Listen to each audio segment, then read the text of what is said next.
Oración a la sangre de Cristo para protección de todos los días.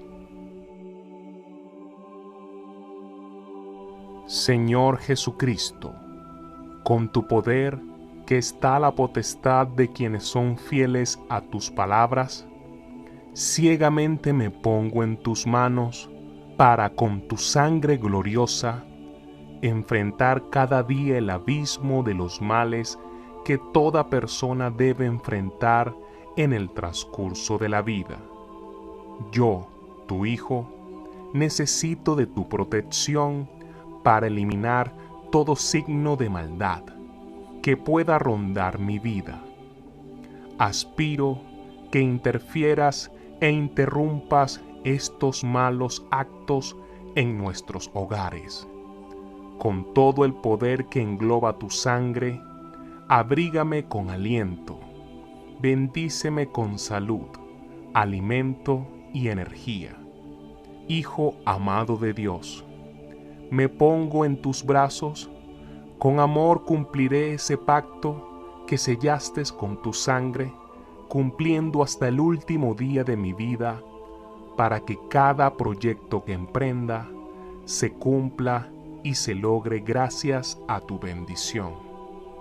Abrígame la mente, corazón y sé mi combustible para la tarea que deba cumplir hoy, mañana y siempre. No soy nadie sin tu amor y fe. La esperanza que transmites es mi motor. Agradezco tu sacrificio y la sangre derramada por tus hijos, que sin ningún tipo de obligación lo hiciste por nosotros. Bendita sea la sangre de tu pacto. Espero contar con el escudo de tu poder, porque eres el milagro de la vida y muerte. Devoro esta oración con clamor para ser el mediador de este discurso, para que protejas a mi persona y a mis familiares. Sé que me apoyarás de las críticas y esos indicios malignos que puede complicar mi vida. Con el nombre y el poder que te ha confiado nuestro Padre Creador, comenzaré cada día con la satisfacción de estar glorificado con tu gloria, amor y empatía. Ilumina mi camino para cumplir con exactitud lo que deseas para mi vida.